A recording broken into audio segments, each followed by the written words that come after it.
afternoon, everybody.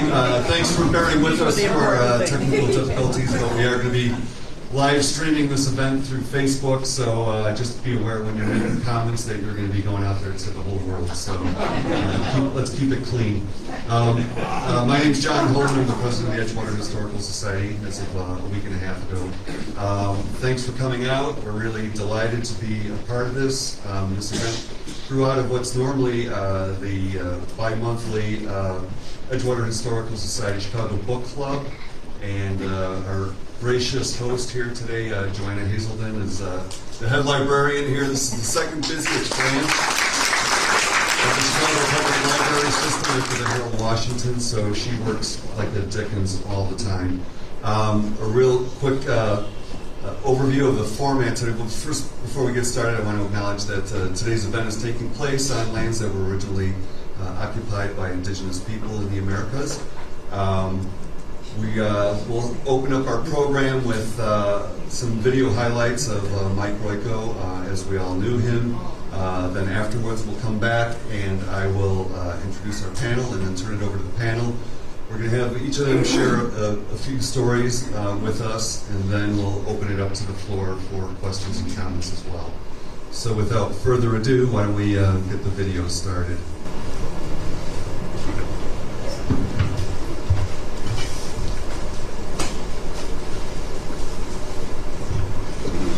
Start it. Will this be preserved for later on? Yes.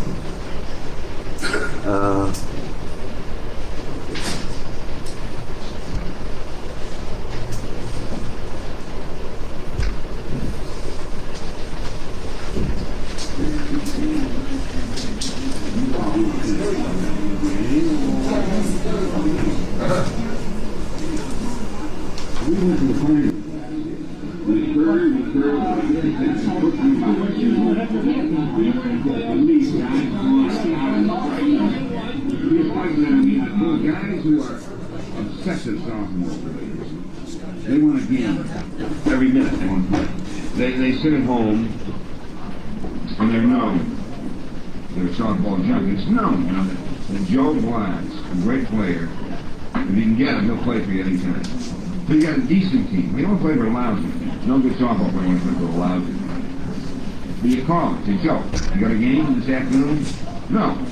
Hey, I can use a guy. I can use a guy in center field. Can you come out? Yeah, what time? There are guys like this who play 150 games a summer. Well, when you consider that, that's all a Major League Baseball player plays. He doesn't do anything else.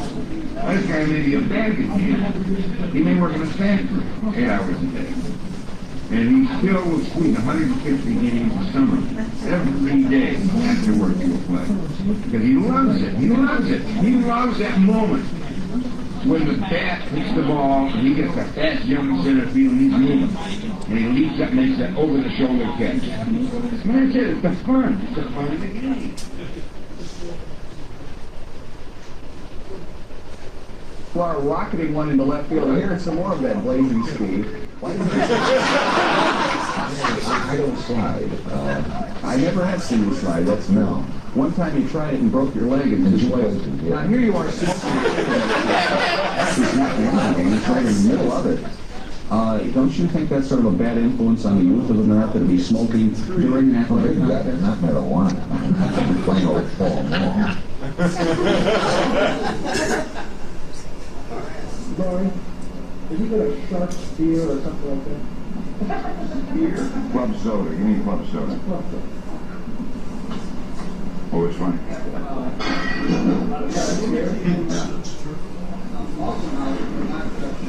All right, give me one of those. What's funny about sharps? I missed the joke. I missed the joke. No, I don't like to miss a joke. What you get? You see, people ask me about shingles, so I say I feel cross and nasty, ill-tempered, like Mike Royko on a good day. I like to know what it is. I know, I feel like Mike Royko on a good day.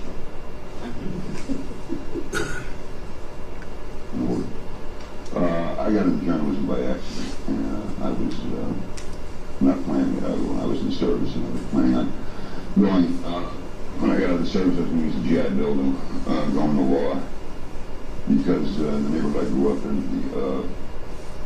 it was generally felt that becoming a lawyer was about the best way to become financially successful. Becoming a lawyer, you had options of going into politics and stealing a lot of money. You do all kinds of things.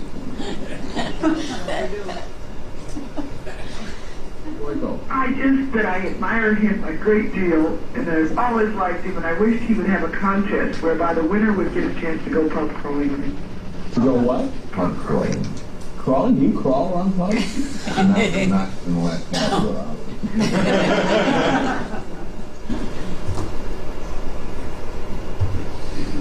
think that's it.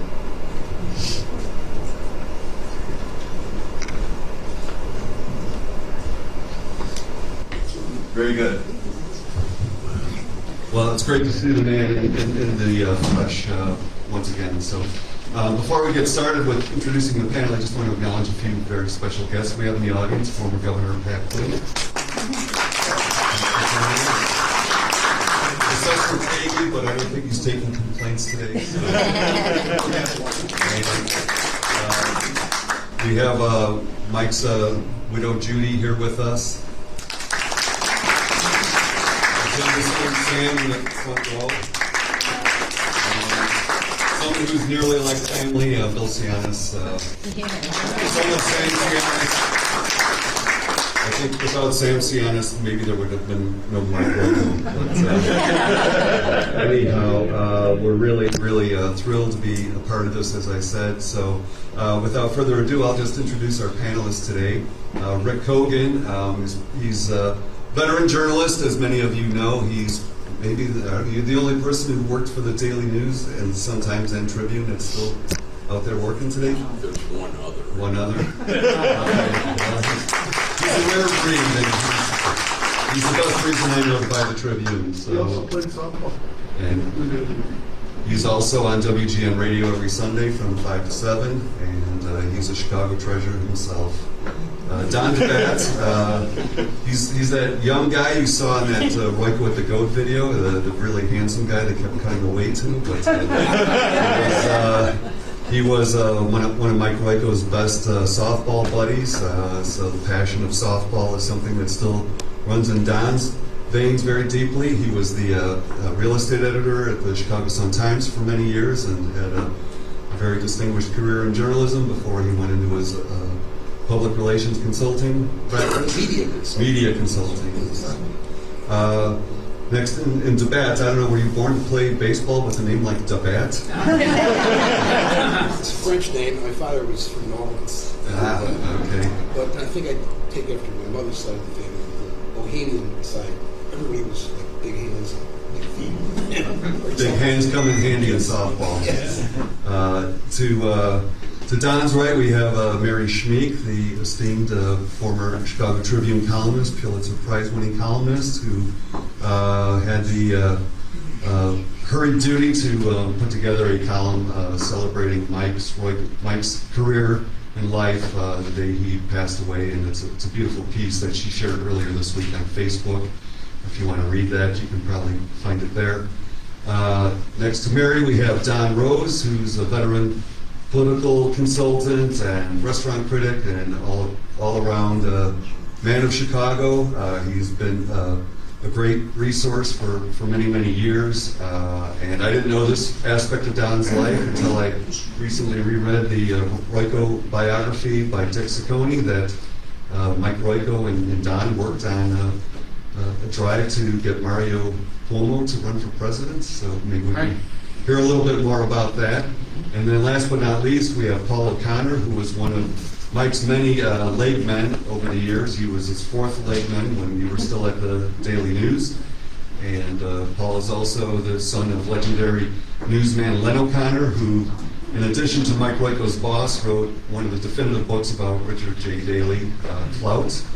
And Paul has done many things in his career. He was also the founder of the World Business Chicago organization, which helps promote Chicago as an international destination for business. So Without further ado, I'm going to ask each of the panelists to just share take a few minutes to share their fondest memories of Mike, and then they'll maybe talk amongst themselves a little bit, and then we'll open it up to the floor.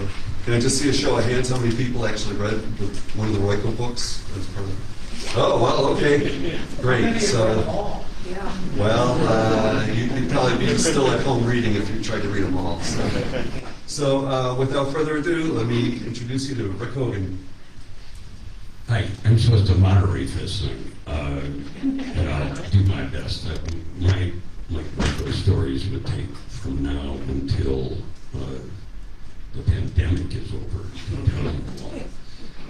One of the things that so impressed me about that short clip here is I wrote the obituaries of not only Mike, but Studs and Tim. And one of the great things, and maybe for me the only good thing about this internet age is, for me, Mike Royko lives. Tim Weigel lives. Studs Terkel lives. If you don't know how to get a hold of what you just saw, that first name of Mike in the Billy Goat is one of the great 10 minutes. It's Shakespearean.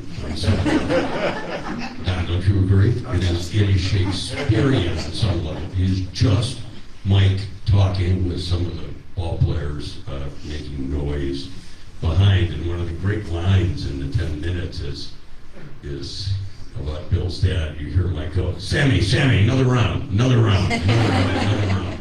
And Tim, that is part of a long interview. Mike did not do a lot of meeting, but he did because Tim was a good softball player and a great golf buddy and a great guy.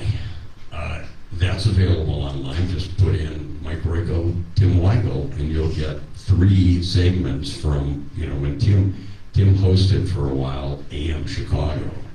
And for a while, Tim hosted the news on Channel 7 with before Oprah took over. Don, tell us how the Daily News softball team began. You don't have to stand. All softball players have bad knees. I've had 2 that I've replaced. 2 knee replacements in the last 2 years. So one of them happened during a softball game that Mike Royko was pitching, and I got wiped out in a double play. I was playing short center, trying to turn a double play, and some guy rolled blocked me and blew out, my collateral. The other one was in Vail skiing. Anyway, I want to. Can you put the mic closer? Closer? Yeah. Like that? Okay, good. Sorry. So I went to the University of Missouri J School, bachelor's and master's, and my roommate, who's in the room here, Don Garbarino, really is the key synergist in the start of this softball thing. One day, Garbo says, hey, why don't we start a softball team? And I said, I don't know anything about softball. How do I start a softball team? I'm 25 years old. I've been working for the Daily News for 2 years, and Mike Royko was like God. I never spoke to the man in 2 years. He was such a star. So Garbarino says, oh, stand up, Garbarino. Stand up. So they can acknowledge you. Garbarino says, well, put a note on the bulletin board in the newsroom and see what happens. And I said, okay. So I put a note up there. I'm starting a softball team. I work in business. I'm a business and real estate reporter or whatever I was doing then. And within the hour, I feel a hand on my shoulder. I'm sitting at my typewriter. This is long before computers. And I look up and it's Mike Royko. And I go, like this. I'm in shock. I don't know what to do. And he said, lad, I understand you're starting a softball team. And I said, yes, sir, Mr. Royko. Yes, sir. And he said, here's how we'll do it. I thought it was my team, and all of a sudden it's his team. And so he said, he wants to be the manager. And he said, you'll be the captain. And I said, like an idiot, what are the duties of the captain? So anyway, he told me, well, you got to make all the phone calls and make sure that the guys show up for practice. And there's this duffel bag full of bats and balls and stuff. And my nickname is Batman, right? And I think I got it because I was slugging this duffel bag around for years.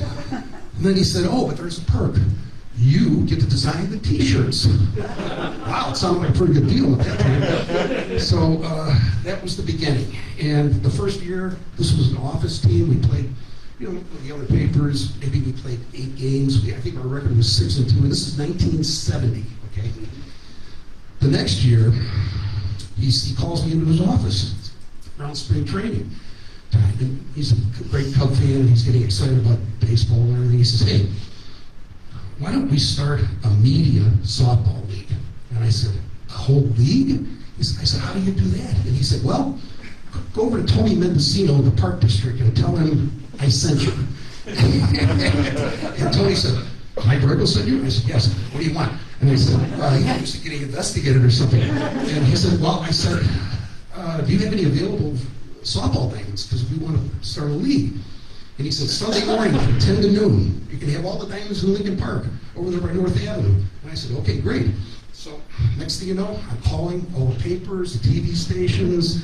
We had, the Sun-Times actually had 3 teams in the league.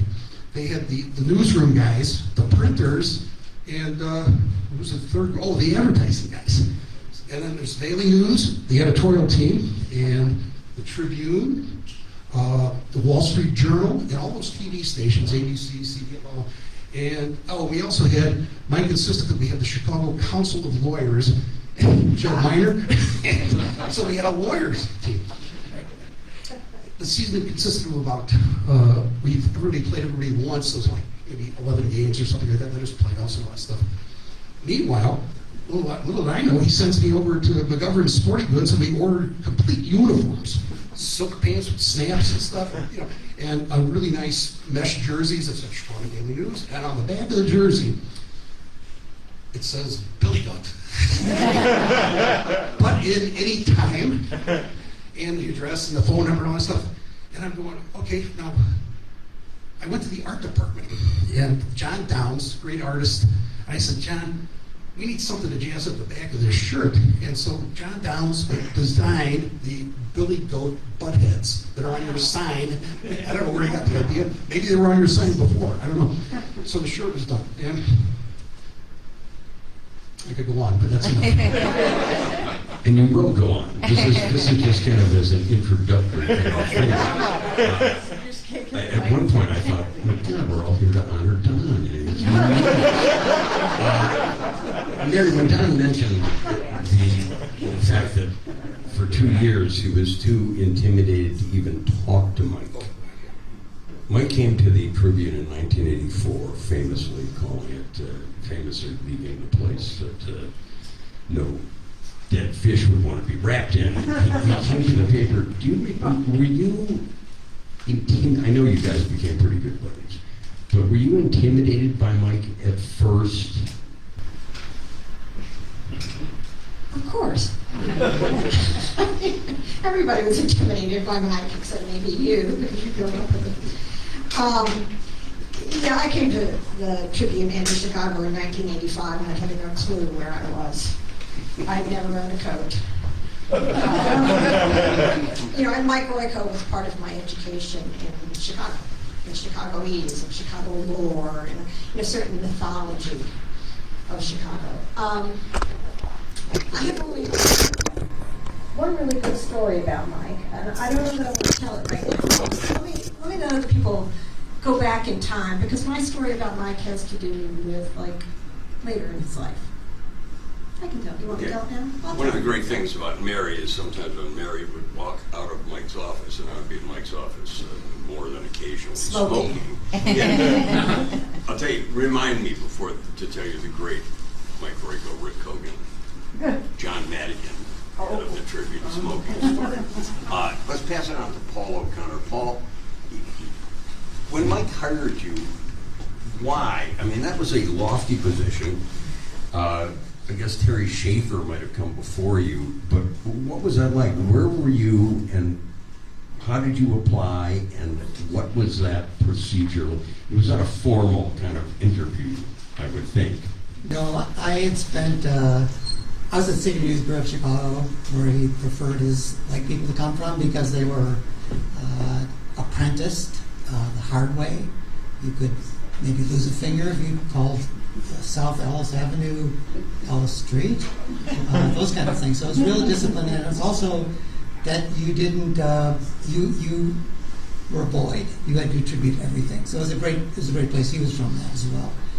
So I was trying to get into the Metro section of the Tribune. That was like the place to go ultimately, and I tried and tried and tried. And finally, one day I called him up and said, have you filled that position yet? And he said, no. And so then I went over, and we talked and laughed. We always laughed and laughed and laughed and laughed and laughed. And then he gave me the job. So I guess I'll start with like a story about, it's related to softball. Mike was really an excruciating writer. He read everything on the wires all day long because he was not going to be outdone by anyone. And he was going to have his own scoops. That was it. There was going to be fresh. That took a lot of reading. And it was typewriter days as well. And so sometimes he would actually put a wire service roll of paper in his typewriter because he didn't want to know how many takes it was. He was just like dragging himself through it. And so he was very, very conscientious about what he did. He knew who he was and where he stood, and he was not going to drop that ball one time. That was my view of him. So he could write for hours and hours and into the night. I mean, into like, but if he was pitching a softball game, he could write a column in 20 minutes. Throw it on my desk and say, tear it apart. Either they gave him books, copy books, and there was no discernible difference. You couldn't tell any difference at all. So I think that's a good story. Don, I want you to tell one specific story, but first I want to know, and I don't know, how did you and Mike first meet?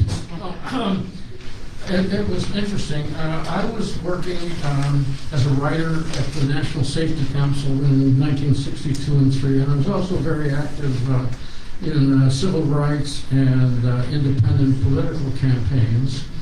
And alongside me was a fellow named Wayne Willie, who was my co-worker, and it turns out that he was married to one of the great rising women writers in Chicago named Lois Willie. And he thought that with all my needs and movement and so on, that I should meet Lois. And we got to know each other. And then Lois thought that I ought to meet their county building reporter who was trying out a new column. I think he was replacing Jack Maybe, but I'm not sure. And he had published 1 or 2 or 3 columns as a tryout. Spoiler alert, he got the job.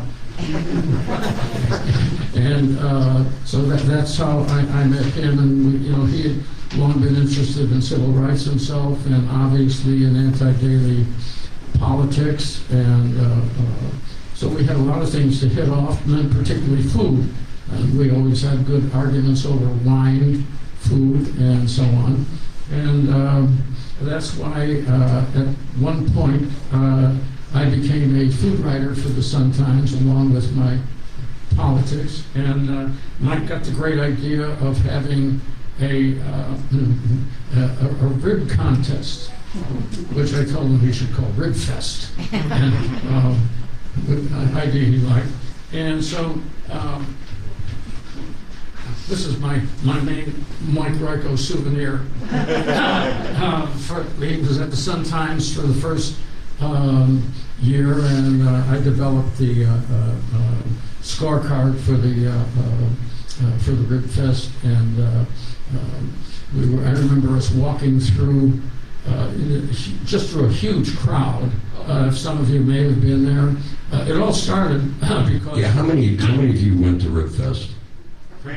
Yeah.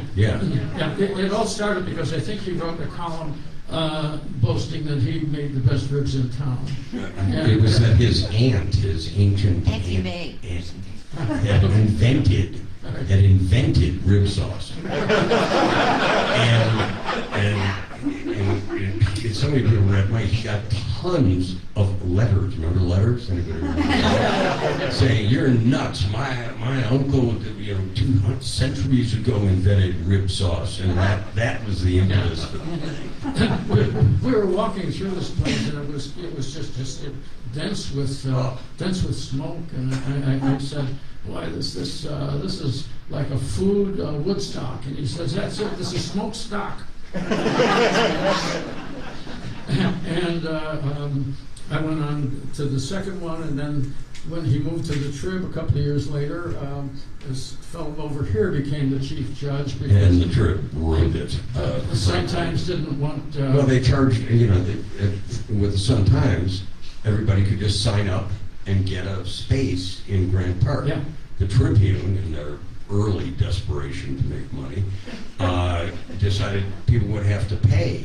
And as you all remember, one of the great things about it is it was so Chicago. You had people from the Gold Coast cooking ribs next to people from Englewood, cooking ribs next to people from Glencoe, cooking ribs next to people from Lawndale, all getting along. And it really, really, I think, on a level, it was a lot of fun, but it was something. That was the best of the things he organized. Oh. I did like his beer tasting contest, which took place in his backyard. He tells me, I wasn't going to invite you to be one of the judges because Jewish guys don't drink beer. And I sort of disabused him of that. Don, let me ask you, this is going to be so much fun today. Frankly, how good a softball player was Mike Royko? Wow. I think Mike was a good saloon player. And part of that is because he was such a good after-the-game type guy at the saloon. But he really knew how to surround himself with good players, and it made him better. He's a good hitter. Dead pull hitter with power, left center alley, and he hit home runs. And you saw him running around the bases in that video, on his tippy toes. He actually, I would say, I would rate him as a B, a good solid B saloon player. Okay, and that's a compliment, really. Considering he played for his dad's saloon, was it the Blue Sky Lounge or something in Milwaukee area? And when he was a younger son, I think he ran the bases well. He probably remember, he's coming in here. Yeah, remember, he pitched too, right? Good. And he had a distinctive pitch style. He threw a kind of a heavy ball, which means the ball is not super high. He's kind of coming in there, but he batted himself down because he had some super talented guys like Paul Sordo and Don Garbarino and Dino Caruzas out there. But I think his charismatic nature is what really made this team. If you made an error, he'd give you that look, don't ever make an error behind me. And he wanted to win every game. Every single game he played, he wanted to win. And of course, we always had, when we would lose a game and we would be at Billy Goat's afterwards, sometimes the parties were better when we lost. I don't know, it just, maybe you had a few more beers, give me another round, Sam. One time, in Grant Park, after we won that media league that we started, he said, well, now that we're the champs, we don't need to play in this league anymore. We're going to Grant Park, we're going to play in that industrial league, which is a tougher league. What made it tougher? A lot of those companies playing in Grant Park had ringers. Ringers are people who really don't work for those organizations. I'm looking out there and going, wait a second, that's Mike Tello. He doesn't work for Hilton Hotels, he's a lab cat. So, it's kind of a wild thing. We had this one crazy game against the First District Police, and we're playing on Upper Hutchinson. Those 4 diamonds across the street. and we get killed in this game. We lost the game 20-6. I remember the score because we went back to the billy goat. Oh, and of course Sam, your dad, brings out the goat. And the goat had designed special T-shirts. They were white T-shirts, and they put a T-shirt on the goat. And we go back to the bar. The goat's with us in the bar, and the party's going on. And next thing I know, Mike pulls out a $5 bill and feeds it to the goat. Well, you know, nature being what it is, there are suddenly little pellets on the floor, and Sam yells out from behind the bar, "Hey, Mike, he give you change!"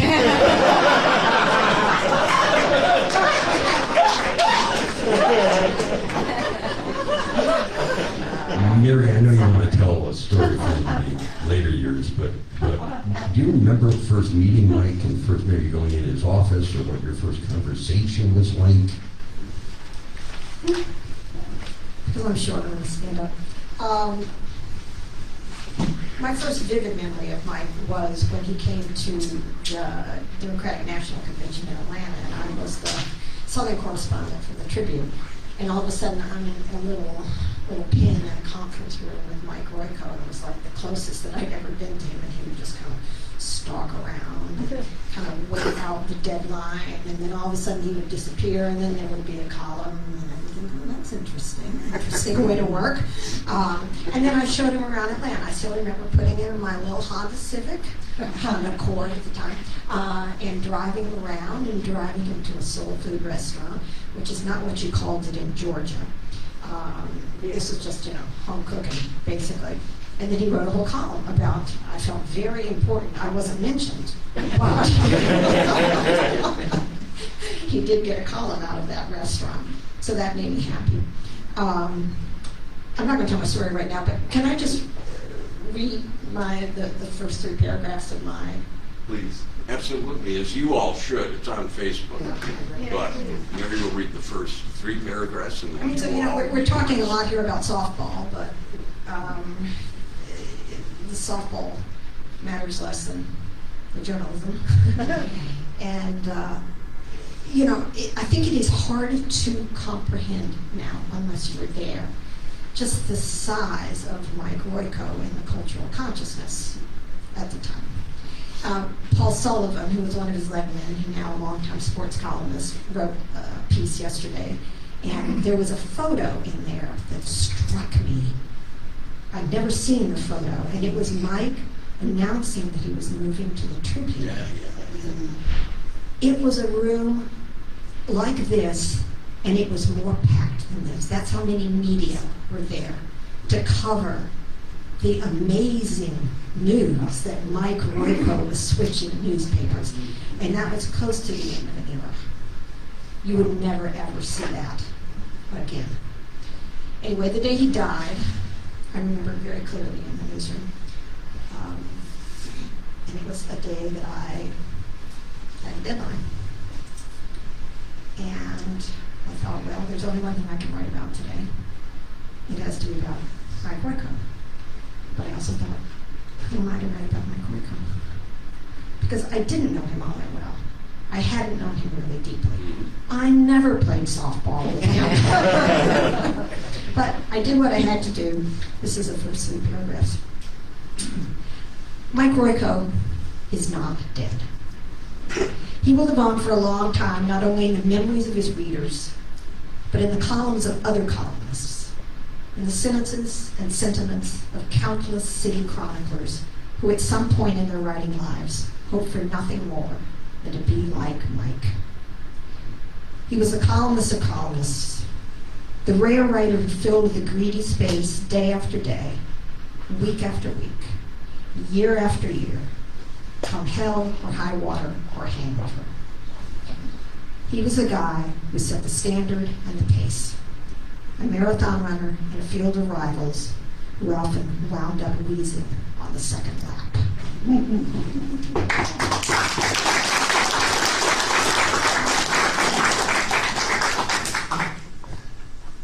Paul, what did you learn working with Mike? And it was working with. I mean, Mike, you answered phones sometimes, and Mike answered his own phone half the time. what did you learn? And it must have been through osmosis. I'm pretty sure Mike didn't sit you down after he wrote a column and say, "Come here, lad, this is how I did this." But what did you learn? Lots of things. I learned that you circle your kill until you have everything that you could possibly know about him. And then, and only then, do you go for the interview of that individual. And the individual is always stunned that just to be there, but always stunned because of what you know. And so he was very meticulous, killer. But he learned a lot, because one of the things I learned was, which he said was, if you don't have anything to write about, do something nobody else would do. So he said, here, go to the cat stands and say, follow that cat. And so I did that like for the afternoon. But he was amazing. I mean, he was really, he was a Renaissance man. That should not be missed here. He grew up in a saloon, but this guy knew wine, he knew classical music. He was really an extraordinary person, and so he was teaching me. He did teach me. So the irony is that I was from Winnetka. I grew up in Winnetka. So he wanted to de-Winnekanize me. So he'd send me into the projects by myself. I'm about as white as you get, okay? And so you learn the street, you learn the rhythm of the city. And so it's just that you can't, like Mary said, fill that space every day is a monster. And the speed of it, and the volume of it, and to do it uniquely. It was just, every day was an education, really, but he was really great at it. Can I add something to that? Sure. Yeah. He spoke of him being a Renaissance man, and I think the thing that set Mike Royko apart from all the other columnists before him and contemporary with him, good as they may have been, was the fact that Mike was brilliant in so many voices. He was the voice of a stand-up comedian when he had to be. He was the voice of the intellectual political analyst. He was the voice of the street kid in Chicago. He was the voice of the gourmet. All of these things, brilliant, and each unto itself. And you have to look at that broad picture. And no one, you can name your favorite columnist who lived before him, and some of the guys from New York who were certainly damn good. No one had that particular quality. This is a timely question, I think, for you, Don. I'll tell a short anecdote. I'm working at the Sun-Times, and Jay McMullen, after the Daily News folded, was working maybe for you, Don, writing real estate, and we're peeing in the bathroom together. And I don't like to talk to people in the bathroom at all. But I said, it was the morning of the Democratic primary for mayor, and I said, Jay, any chance at all? And he began to laugh, and we were peeing, and he was laughing. And he goes, oh, Christ, no, Rick, but it's really been fun. Many of you will remember that day, and I remember it unfolding in a certain way, and it resulted in Mike writing, I think, what was one of his most poetic columns. It was about, you did it. Remember this, Don? You did it. You behind the punch press. You singing hash. You, and all you users. You've done it. You've beaten the machine. Mike's attitude about Jane, and Don ran that campaign for her brilliantly. Maybe the greatest political upset in Chicago history. Not the greatest consultant in Chicago. Well, see, that goes without saying. This is a smart crowd. They get that. How did Mike eventually wound up calling her Mayor Bossy, and wound up, I think, being disappointed in her tenure as mayor? Talk to me about that. We have Mike, you, and Jane. Well, he was obviously a great help in his columns, writing about the campaign. A lot of stuff I was able to give him that he exploited very well, stuff that I couldn't get cut to print. and after we won, we ran this as some of you may be old enough to remember, we ran this as a reform campaign. And I knew that the main problem was going to be the city council. And at that time it was run by a couple of guys named Verdoliak and Burke. Imagine that some of those guys may still be around. Anyway, I was able to line up within the first 4 or 5 days, I was able to line up a new majority for him that did not include Burke and Verdoliak. I had at that time all of the African American aldermen. We had 3 or 4 or 5 reform aldermen on the lakefront. Somebody may remember Bill Singer, Dick Simpson, and so on and so forth. And I had some friends on the who were in the machine from the northwest side, led by one Ted Lekowitz, who you may or may not know of. And they were not that big in Verdoliak. There was at that time, interestingly enough, a south side, north side division in the machine. They all stuck together when they had to. So I had I think 27-person lineup that had she given the okay, would have created a city council where a Verdoliak and a Burke were in the minority. And I laid it all out for her and told her what she had to do. And McMullen was present at the time, and he came up with his one of his standard lines: "The corridors of City Hall are lined with the bones of reformers."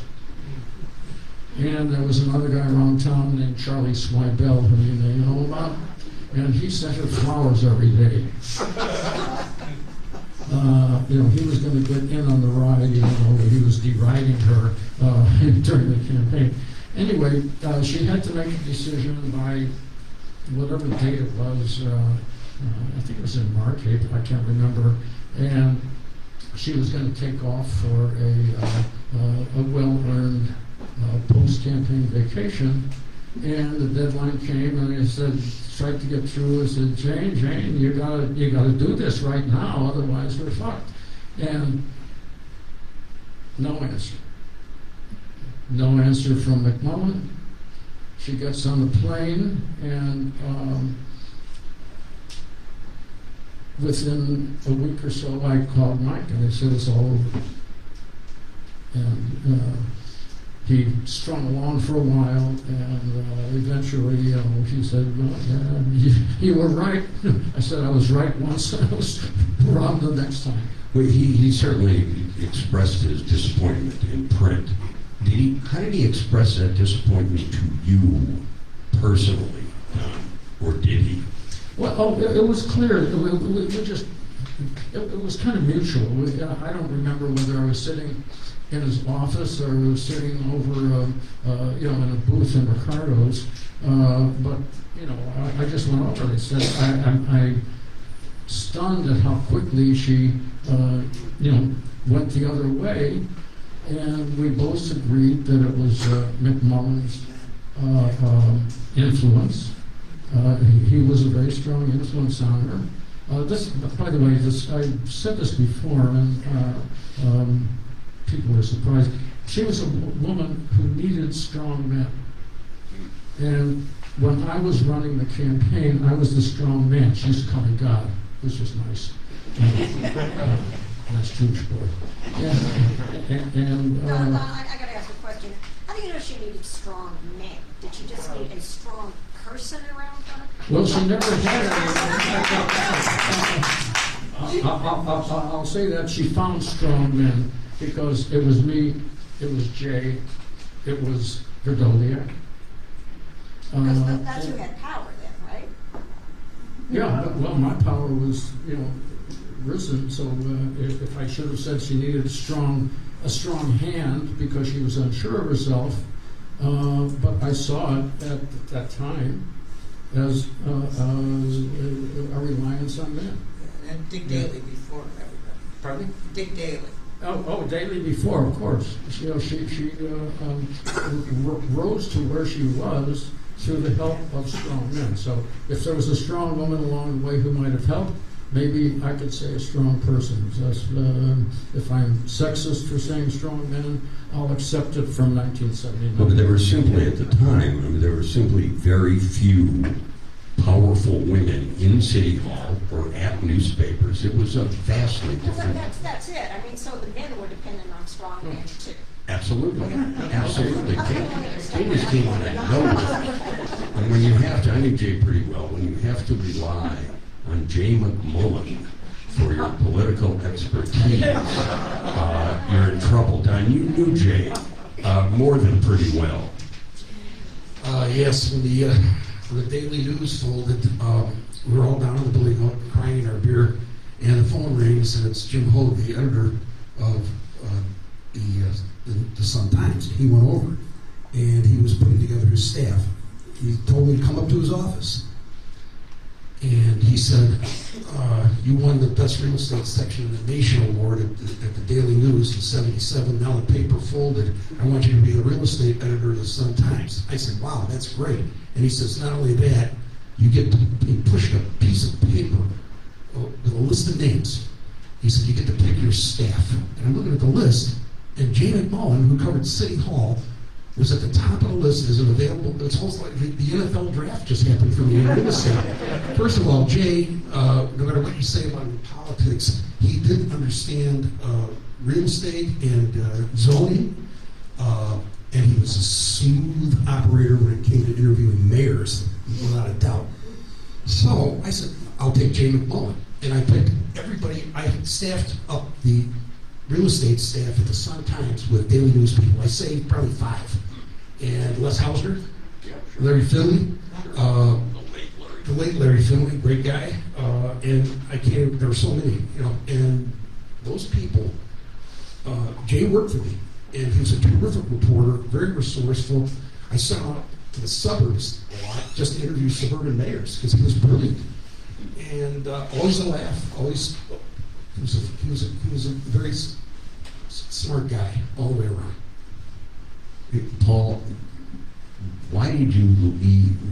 Paul's ever been a great writer, and you've gone on to a terrific career. After Mike, why did you eventually leave journalism? I mean, because those were wonderfully heady days, and working for Mike would be a narcotic, I think, in some ways. Yeah, I think that there are limits. I mean, you do 2 years before the mast, and it's time. But I didn't leave then. I left the Daily News to go help Calloway start his show on Channel 11, which was a disaster and a humiliation, personally. But it was so. And then after that, then I went to Seattle and was a columnist and reporter, urban affairs reporter for the Seattle PI, Post-Intelligence, which is the morning paper. But the era itself, you can't. It was golden. I mean, literally, it was golden. There were 4 daily newspapers. They came out with multiple editions every day. When the competition's papers came in, it was like the smell of warm bakery. The papers were warm, and that everyone was, and then the editors would gather around the first edition of whatever it was and see why they have that big picture there. They're holding it for something, and so then they try to beat the opposition. It was competition was the greatest thing for fairness and fact, because you had like 5 hours to live. If you were plumping for somebody, and not telling the truth. Paul's right, and those of us in the newspaper business know that was a blessed era. Mary, it was for you too. I mean, newspapers were not what they are today, these thin shadows of themselves. Those were heady days, were they not? They were. I mean, the people of my vintage, reporters of my vintage, we all talk about how we came into it in its heyday, and most of us stayed long enough to see the waning. And it's been hard to watch, but I feel extremely grateful that I came into it in the glory times, and also at a time when it was becoming open to women. Now, there were some great women who came up, with Royko, Lois Willie and Georgie Ann Geyer. But when I got to Chicago in 1985, it was still very much a man's business. It's not that there weren't women doing work, but the whole ethos, the whole mythology was you drink with the guys at Ricardo's. It was fun. I liked it.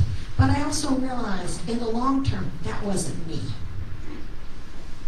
And so, I think there were women who had to kind of navigate through this lore and reality that the men had set up.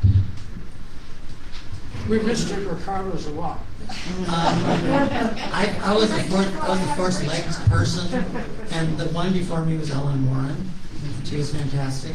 And then Hanky Gratteau, at the time, who went on to be a full grown-up, was a copy girl at the time. So it was right in there. It was like Miriam Hedlund was like the first female author person.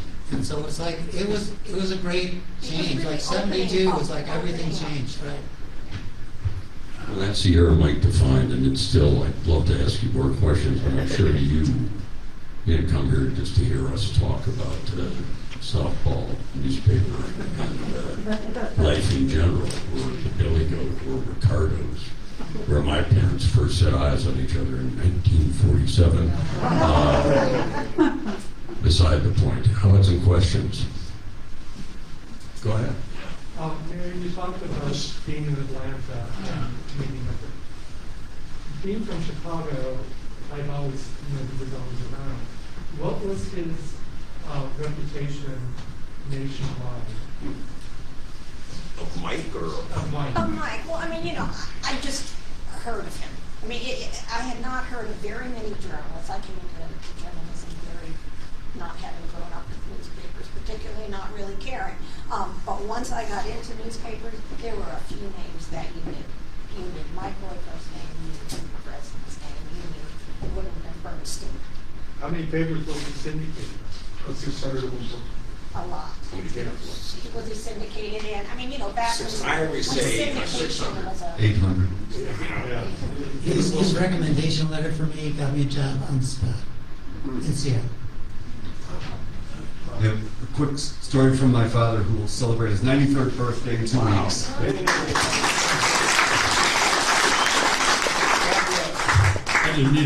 didn't want an introduction, but this is a story of anybody know that there was an entity called the Softball Hall of Fame? Anybody old enough to remember the Bobcats? They were like the New York Yankees of softball. I was at a fair at Hawthorne Track. It was they were inducting a friend of mine and a classmate of mine into the Softball Hall of Fame. And the classmate, anybody know the name Emil Zola? Sure. Yeah. He was probably the Babe Ruth of softball pitchers.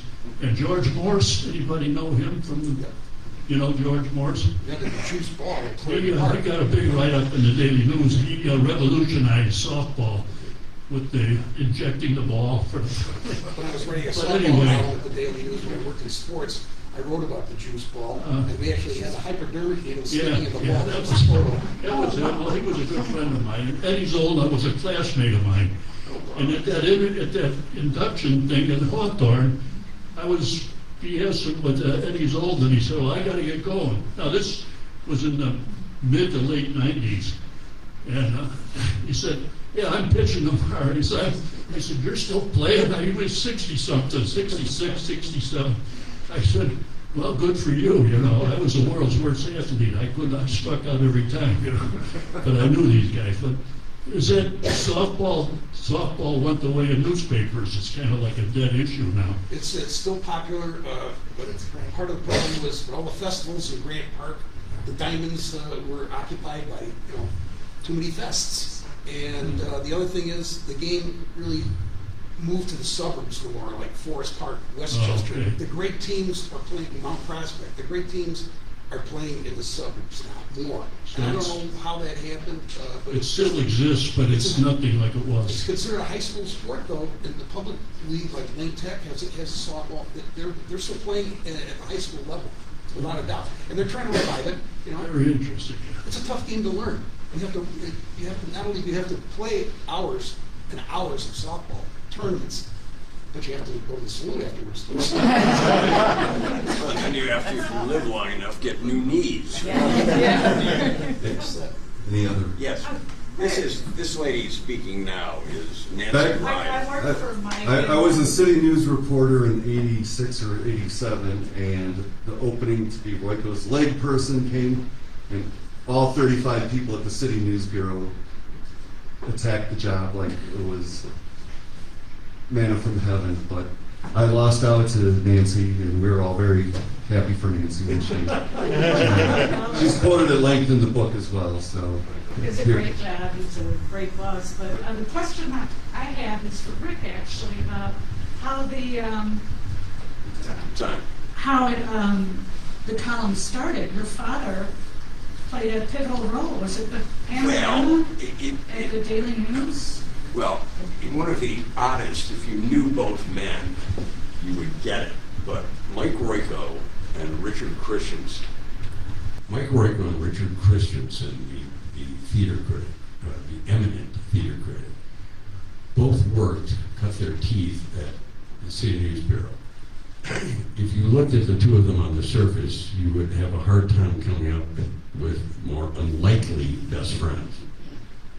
But Dick went to the Daily News, Mike went to the Daily News, they both worked nights. They kept that bond pretty much together. My father came to the Daily News and invented a section called Panorama, which was the first arts and entertainment section in American newspapers. And Richard came in and said, Mr. Cogan, I love Richard and my father, came in and said, Mr. Cogan, I have a real interest in theater. I wonder if you're hiring a staff. And my father said, well, I am now. You're the first member of the staff. After Dick, who called my father Mr. Cogan until, even after my father died, one day came to my father and said, Herman, I have a friend who's working nights, and he's a wonderful guy. He's an incredibly clever writer, and he's written something that I said I would give to you. It was about folk singers. It is one of the most riotously funny pieces. Mike had the gift early on. It is about how inept folk singers are. Why are they even bothering being folk singers? Yeah, exactly. It is just brilliant. That didn't lead to Mike's column, but it certainly got him noticed in a way that you could not read that thing and not think to yourself, good Lord, this is like Mark Twain being discovered at the newspaper. But he did, and that's when I first met Mike. I was probably 12 years old, and my father said, there's a really, and he described him like this, which is really funny given my life with Mike. He goes, there's this really funny guy writing for the Tribune. He's one of the great humorists ever. And I'm saying, do they have humorists at newspapers? Maybe that's something I could try. More questions? We can basically cover any topic up here. Yes. I got a little anecdotal story. It's kind of what it's about Mike. I've told many times at different functions. And Here, come on up. Come on up. Come here. Dino Caruzas played on the Daily News and Sun-Times team. You will notice with Paul O'Connor, Dino is the only other person in the tie. What was his batting average? Oh, no, I was a latecomer, and not one of the top ringers, that's for sure, but just a very close friend of time to bat, and that helps. So, but, yeah, I played some pickup games with the Daily News late. It helped that my hockey coach was the umpire for most of those games, and I'm sure he took care of the score in those games very well. But I was riding in my car one day, and we all know Harry Carey. Harry Carey had suffered a stroke, and he had guest speakers doing play-by-play for the games in the booth. And during those games, in the seventh inning, the speakers would go into the radio booth, and they didn't do their announcing in the radio booth. So I'm in the car and I'm listening, and here's Mike Royko comes on, and he's with Brent Musburger. He happens to be the guest speaker that day. And I usually am not. But in any event, they're kibitzing and they're talking. I'm thinking, oh geez, there's Mike, and I've been playing with him for a while. And Brent Musburger turns to Mike and goes, hey Mike, he says, did you see that on TV the other day where Billy Martin and Reggie Jackson kind of got into it in the dugout because Reggie didn't run out the base? Some of you might remember that, to first base, and they had to pull him apart. And he turns to Mike and he goes, hey, did anything ever happen like that to you? He says, you played softball all your life. Anything like that happen? He says, as a matter of fact, it did. He says, I'm playing this game one day. Now, Mike was a great pitcher, a great hitter. His fielding, it just depended on, if he's playing the Bobcats, maybe not so much. But Don DeBat was the short center fielder, and he played right behind Mike.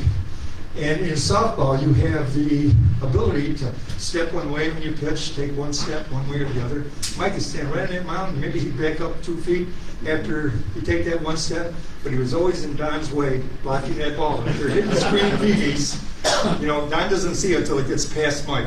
And on this particular day, they're playing a tough team, I guess, and Don had made about 4 or 5 errors. The ball came to him late, and every time, Mike turned around, he'd snarl at him and maybe say a few words. Don's just building up the steam, and he says, I got this player, and he just can't seem to catch a ball. And so it comes to the end of the game, and Sun-Times losing 2-1, or Daily News, Sun-Times was. They're losing 2-1, and Don comes up with a runner on second base, and there's 2 outs in the game. It's the bottom of the 7th inning. You only play 7 innings in softball. And with that, Mike's standing on the sideline, and kind of blurts out loud enough for Don to hear. He says, God damn it, the bat. He says, you think you can hit the ball this time and do something good in this game? With that, Don, the steam was coming out of his head right now. Turns around, drops his bat, and he goes over to Mike, and he starts choking him, and he says, Royko, would you leave me alone for a change? He said, I'll do it. Now, if you hear Don's side of the story, he picked Mike up, and the feet are kind of dangerous. But Mike will tell you, yeah, he was choking me. He was choking me for sure. Well, sure enough, what does Don do? He hits a home run, 2 runs come in, and they win the game. Okay? And so it's a good part of the story, but the comment from Mike with the cigarette dangling out of his mouth was, gee, I sure know how to motivate my players, don't I? Now, wait a minute, it gets a little better. So in the booth with him that day is Jim Fry. He was the general manager of the Cubs. It was the year after he was the manager of the Cubs. And so Brent Musburger tells him, he says, hey Jim, how about you? You got a story? He goes, as a matter of fact, I do. He says, I'm managing on the West Coast, and it's a team, I believe, in Seattle, some minor league team. And he says, they play hopscotch with the players, because if the player gets injured in the pros, they got to send a guy up, and then they send him back down when that player's okay. And now I got to send a player down, and whatever. He says, so they're sending the player back down to my team, and I got to let somebody go. He says, I got Jose, he's a 6'4" Dominican that plays on my team, and I got this other strong athlete from that played at the University of Texas, I believe it was, and he says, I'm going to make a decision between the two. And he said, I think about it overnight, and he says, well, I'm going to let Jose go. So the next morning he calls Jose into the room, and he's having that father-son talk, And it gets to the point where he's got to let him know. He says, well, Jose, you know, I love you like a dad. But so-and-so came back and he says, I gotta cut you. I gotta let you go. He says, with that, Jose stands up. He pulls a switchblade out of his pocket. He opens it and he says, Coach, you cut me, I cut you.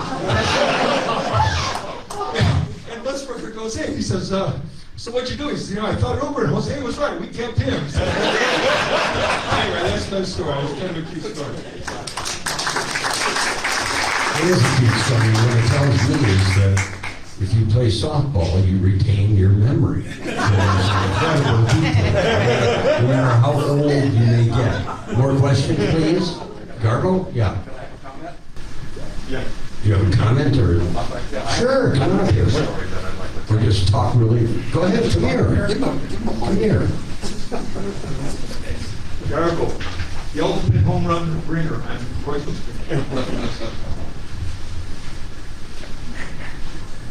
Well, I'm proud to say that I was one of the charter ringer members of the Chicago Daily News team. I had the pleasure of playing with Mike for 12 years. Lots of stories, but I just have one story that I'll never forget. And it took place at Grant Park in a playoff game. DeBat, without DeBat, there would have been no softball team because he was the guy that kept the rosters, the phone numbers, the balls, the bats, the bases, all that stuff that's necessary, you know, to keep the team going. So we're down at Grant Park.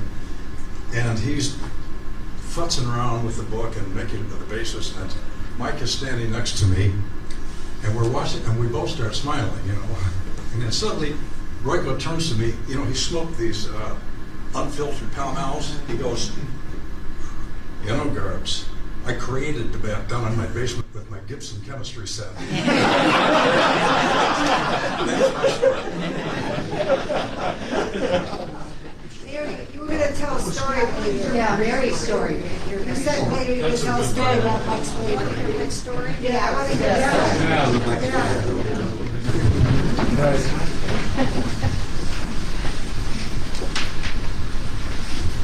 Actually told us at Mike's memorial at the Washington Library, which some of you may have been at, but it's when I think about my encounters with Mike, this is the one that always comes back to my mind. This was 1995, I think, and I was about to go away on a fellowship. And Pam Citronbaum, who was Mike's leg person at the time, stopped by my cubicle I shared with Peter Gorner, some of you may know Peter, and she said, you should go talk to Mike. And I honestly had not had a lot of one-on-one conversation with Mike. He would lope past my cubicle every day, 5 days a week, because that's how often he wrote, at about 1 p.m., and he wouldn't look up. He would just walk past, and I would just think, oh my God, he has to go write another column. But Pam said, you should go talk to him. I said, why? She said, because you're going away. And he's depressed. Yeah. He's having a hard time with it lately. And if you don't go talk to him now, you just may regret it your whole life. And I sat there after Pam left and I thought, I should go talk to Mike. It was just like a calling. And so he had an office that was around a corner. It was a big office in the back of the editorial board in the old Tribune Tower with the windows that looked out on Michigan Avenue. And I hear this voice go, yeah. I said, Mike, it's Mary Schneek. I said, so I wandered back and he said, have a seat. And I sat down in front of his big desk. He was smoking. And he leaned back and he said, so, I hear you're going away. What the hell are you doing that for? And I said, because I've been writing a column for 3 years and I'm really burned out, Mike. And he just shook his head and he goes, it's a terrible idea. He said, because if you leave, you will never want to come back to this job. He goes, this job is hard in ways people do not understand. Especially when you've been doing it as long as he'd been doing it. And this was a tough moment in his life. He would get a lot of heat, a lot of criticism. And it hurt him. You know, it's like, I think it's really easy because he was so amazing, so talented, so enduring, because he created so much of what we think of as Chicago, because he influenced so many columnists. So just forget he was a human being too. And we talked for a long time, and he just talked about how, you know, over the years as he'd been writing this column, he said, when you do this for a long time, your enthusiasms change. I always remember that. Your enthusiasms change. Things that animate you, the things that you want to write about, maybe the way that you write about them. And that people want you to keep doing the thing that they fell in love with.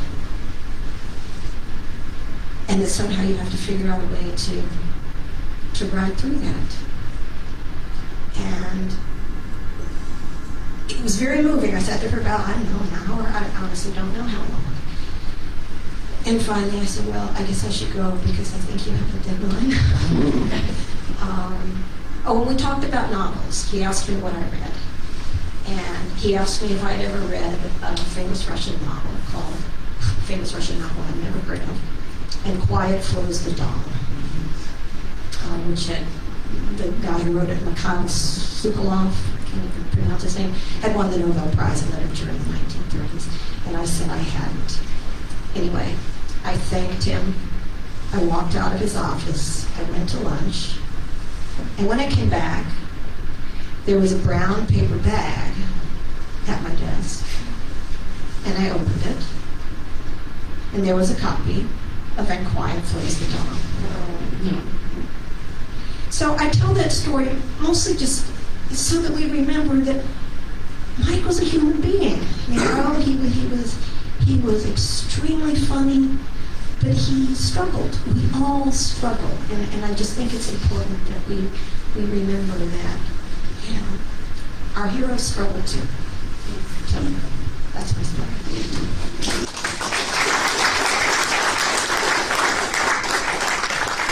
Ray, just one more thing. I remember at the Memorial they had at Wrigley Field, it was mentioned there that Mike was a writer long before he ever wrote for the newspaper. I think it was said that when he was in the military during the Korean era, that he wrote a letter home every single day. Every single day. And, you know, it was about this guy or that guy or what's going on, but it was just like the columns. The family started to read these letters, and they were just like the columns, and he had like 2 years of this, you know. So he was born to do that, for sure. Yeah, I think there is something to be said for people being born writers, and I do think, Mary Lynn, I don't know if you agree, I think that is true, and I think Mike certainly was that, no question.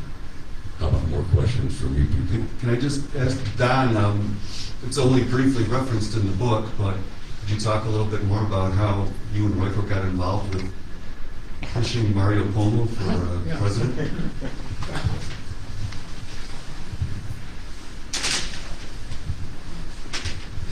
Well, as some of you may remember, Mike often referred to someone he was living with known as the Blonde. And it turns out that the Blonde was a tremendous fan of Mario Cuomo's. And I don't know what of her many wily subterfuges she used on him, but she, according to him, talked him into promoting the idea of a write-in campaign for Mario Cuomo for president. This is in 1990, 92, for the 92 election. And we had a mutual friend named Phil, who was a great political dilettante, and Mike appointed Phil as the head of the committee to elect the national committee to elect Mario Cuomo president. And then he called me up and he said, I think Phil may need a little help. How do you feel about this? He says, okay. He says, okay, you're the political director. And that's how it all came about. He started writing these columns, and he got responses from all over the country. Cuomo was very popular at the time, and we eventually opened up a write-in office in New Hampshire. Spoiler alert, we didn't win, but that's how the whole thing came about. It was a whole cloth creation of Mike Royko, thanks to the blonde, who I think is in my sight here. Anyone else? Steve? Yeah, I can't resist asking this question with all this journalistic power arrayed in front of us. We lament the demise of the newspapers as we've known it. Broadcast journalism is not the same.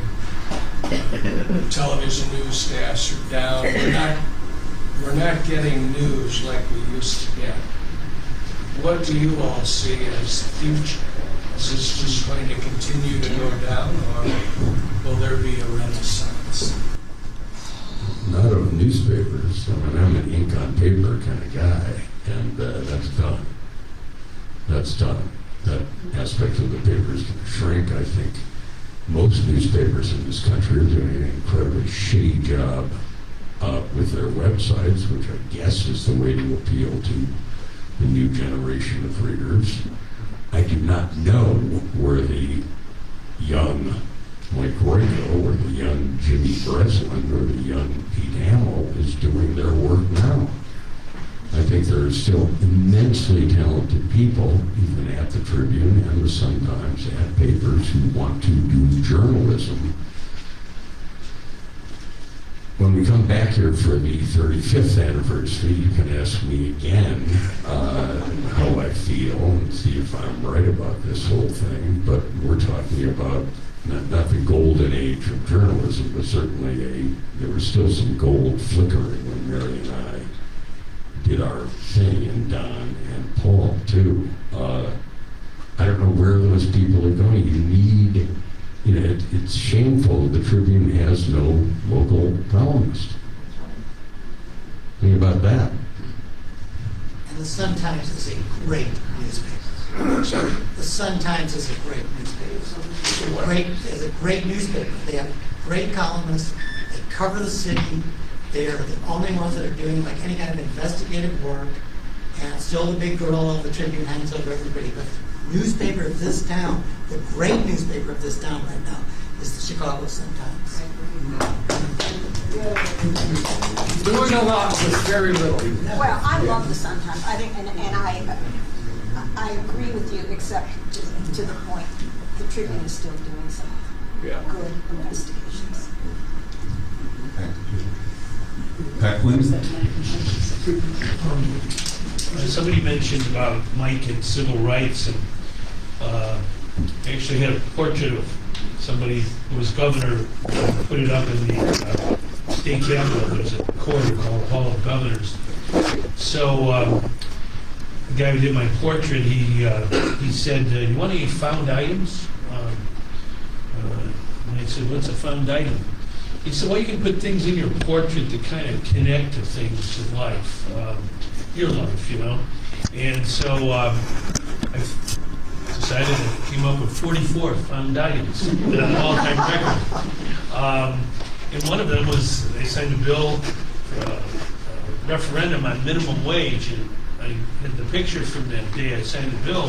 And it was the first time anybody of color, black or white, or Hispanic, were in the portraits of the governors. So that was one thing. But I also had a baseball, and I am a White Sox fan, and I put 2005 on the White Sox. For those who are aware of what happened that year, the White Sox did win the World Championship. It doesn't look too good this year, but so in the baseball, if you focus on it in this portrait, then all kinds of articles come up. It was Blackhawks winning the Stanley Cup in 2010, and we had not only articles but videos and that. But I definitely wanted to have something from Mike Royko, who I had written many columns of.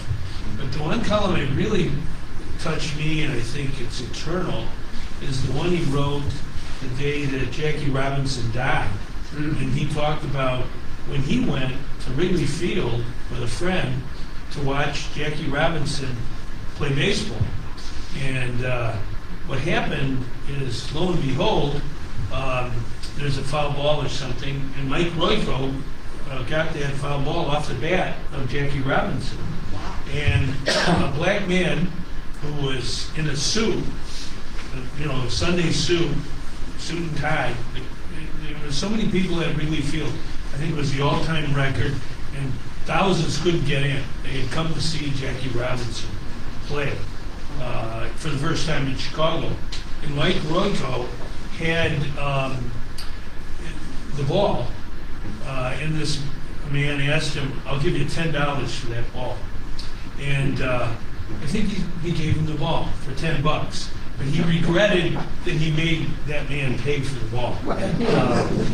And then he wrote, I only partially describing the column, but it was really very touching column that to me lasts forever. But I do remember when M.L. King died, the column he wrote right after April 4th of 1968, he said, you gotta take on the people across the alley spouting racist epithets. That's part of our job. And I was just wondering, you guys, I only talked to Mike Royko once. My doctor, who was his doctor, Quentin Young, told me to call up Mike Royko. And literally I did, and he answered the phone, and I babbled on, and he said, "Well, you tell Quentin to go do it himself." But could maybe some of the panelists talk about how Mike felt about these, items that happened in the 60s and 70s, especially 60s, about civil rights and how he felt about that? I think if you were a historian 100 years from now and you wanted to figure out this country in the last decades of the last century, you could do no better than consulting Mike Royko's columns. I would also pair them, I'm dead serious about this, with Ann Lander's columns, because Mike never really addressed one thing when Epi, who was Ann Landers,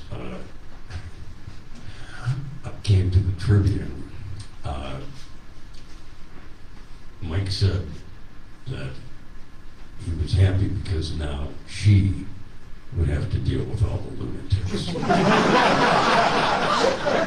I'm dead serious about that. Mike, in his way and in his best work, defined not just what Chicago is like and what the neighborhoods were like, but as everybody up here knows, defined nationally what was good about this country and what was bad about this country in his time.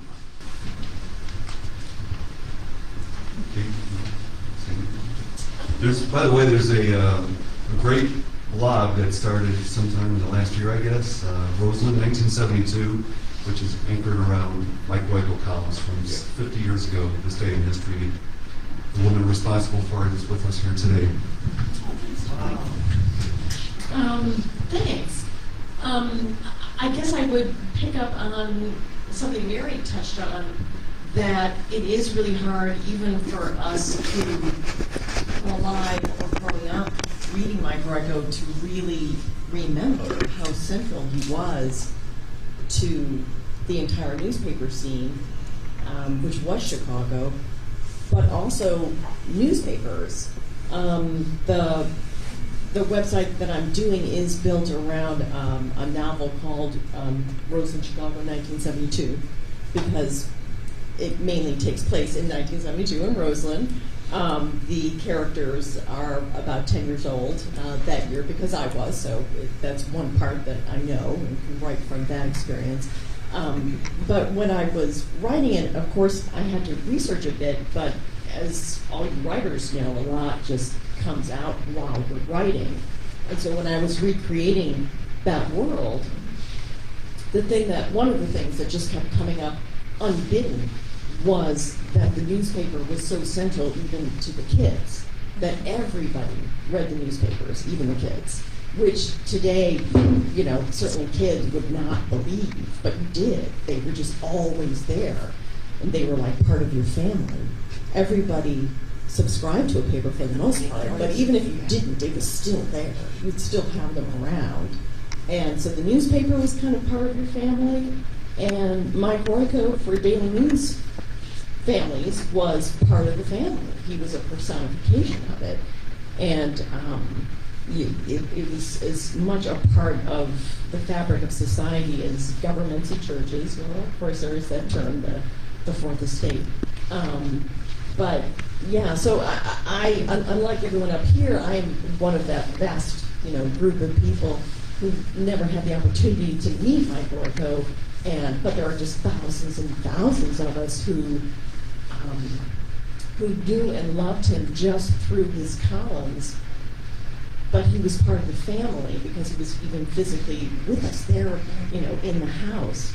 And I would say there were so many great, well, that's how I got to be writing about him, because I just discovered that I really needed to have, I wanted to have anyway for people who are interested, 2 associated features on the website, one of which is called This Crazy Day in 1972, a peek inside Chicago newspapers from 50 years ago. So that's a daily smattering of what was going on in all the daily newspapers. And there were actually 5 at that time. And then Mike Royko could be included in there, but then he would just take it over because he was Mike Royko, so he had to have his own. So I look at each of his columns as they come up every day and give political and social pop culture sort of context to it, because even people who are just a few years younger than me would read just an amazing column and not be able to get hardly anything out of it, because if you don't know the players and you don't know the references, you're not going to get half the jokes. And who's going to go Google all that and find that out? So what I'm trying to do in a small way is help my kids, grandchildren, future Chicagoans be able to really appreciate him on that level. Because I think we all know, I mean, if you don't know the past, you don't understand your current city. So hopefully, you know, I guess what I was going to say a couple minutes ago was that one of the tributes that I read yesterday, and I forget which one it was, but it included a journalism professor who was a little discouraged that his students didn't know who Mike Royko was, didn't know Boss. And I don't think we need to be discouraged about that per se, because that's just normal. I think maybe the most recent history for anybody would get the most short shrift, because it's not so much in the history books yet. But the important thing is that after they've been in journalism school, they should have read him along with some of the other top journalists. But of course, he's number 1. We all know that. You know, hopefully something like this, and hopefully there'll be more of it, will help people get more out of it. That's all.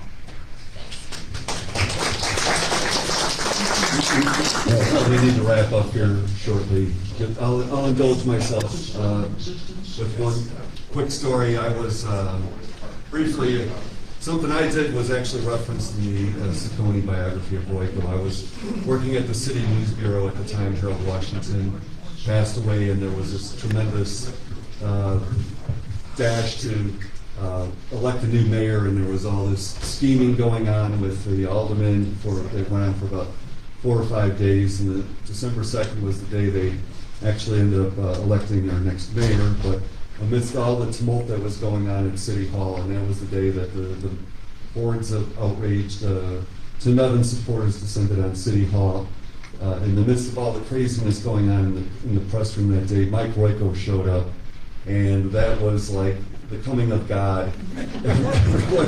Everyone just dropped, dropped whatever they were doing and rushed to the newsroom. All the aldermen who were vying for the mayor's office all came running in. Everyone wanted to have a piece of Mike Royko that day, and I actually put out a bulletin, and it became big news throughout Chicago that Mike Royko actually came to City Hall to try to sort out the craziness that was going on there. And he actually wrote an extraordinarily hilarious column. I think Nancy was working for him at the time, and it's one of the funniest columns he ever produced, talking about the alder creatures. Yes, well, Alderman Roman Paczynski with the ball in the dark hair. So, no, this could probably go on for a few more hours. I don't know if any of you are disposed to this, but there's a great little neighborhood bar half a block north of here called Double Bubble. I think they have a softball team out of there. So, yeah, they do. If anyone's of a mind to go over there and have a beer and raise a toast to Mike, I think that would be a great place to do it. And Rick, do you want to offer up any final thoughts here? Or? I think what the author of the Roseland blog said was wrong. I love her, but I also think that anybody who did read Mike and who does read Mike will not only know Mike, but will admire Mike, and in some cases fall in love with Mike. Thanks, Paul. Thanks, Don. Thanks, Mary. Thanks, Don. Thank you all. Yes, Paul? Another old softball memory to share? If I could. And you just set the stage for me, and certainly Mary did too, when she talked about the story of Mike leaving the book. I'm half Ukrainian. Mike was part of the fact that my brother and I played for the team, half Ukrainian, and he told me about that book, and my dad read it. And I wonder what it would be writing right now. It'd be nice to see me being writing for discussion there. But anyway, what I want to talk about with Mike was, again, it's been touched on a couple of times, how really sensitive he was. He could be irascible. He could be brutal to his players. He could be tough on anyone. But he also had a real heart. And a couple I remember. One was my dad's wake in Skokie. Mike made a point to come out. He had met my parents a couple times.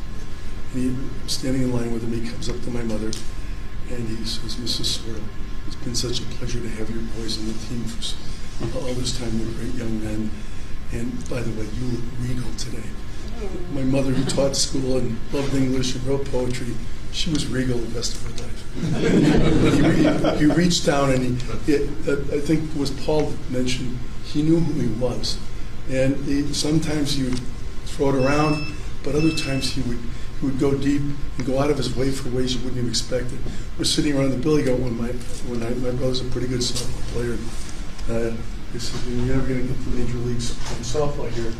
And Mike says, "You want to try out?" He says, "Bill Beck's a friend of mine. Come to my office, I'll write you a letter." Mike could succinctly describe someone in the most efficient person with words I've ever seen, in one word or one sentence. And what he wrote is, Bill Beck drank and smoked like Mike did. He said, "Dear Bill, this letter is to introduce you to Dave Sorrell, who plays shortstop for my softball team, but for some reason would rather play for your team."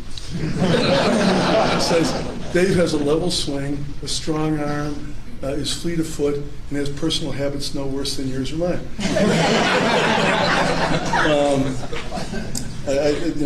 There's so many I could say, but in the middle of my divorce, he calls me out of the blue. He knew I was down a little bit. Called me out of the blue. He says, "How's it going? Want to have dinner?" And I won't go, well, actually there is a story there. We get there and he's saying, "You're going to get married again?" I said, I don't know. He said, "That's way too early." And he says, "Well, don't get me." I said, "You get married? I see you on the billy goat. You never get married." He says, "Don't get me wrong. I love Judy and the kids. I don't ever want anything to happen to them. I'm very happy right now. But if anything ever did, sure I would." I go, "Really? You would get married?" I said, "Yeah, take a special kind of woman." What do you mean? He said, "Well, she'd have to have certain qualities." I said, "Like what, Mike?" He said, "She'd be 94 years old and on a respirator and worth $10 million. Anyway, there's so many stories, but what I really want to talk about is Mike's inner sensitivity that he would share to many people, people he knew and people he didn't, and go deep. So he wasn't just a tough guy. I grew up on Milwaukee Avenue in a saloon that told me to call my first son. I had a name for him. I couldn't make the game that night because I said, Mike, called me up. He says, congratulations, you had a kid. We got our first game. And I said, Mike, I got to go to the hospital. We're still thinking about names. And I went through it, and so we thought about, my wife asked, you wanted to be Paul? I said, no, I don't want that. He said, I got the answer for you. We come to the game. I said, what's that? He says, call your kid Shithead. And I go, why? They had a dog at the saloon named Shithead, and that dog was the toughest dog in the world. He said, you want him to beat Dick Buckus? Imagine being in the park. He's named Shithead. People be kicking him, and he'll be an all-star. So anyway, Mike was Thank you, Paul. Thank you all for coming. Thank you guys for sharing, and thank you too for sharing. See you here in 10 years. Thank you.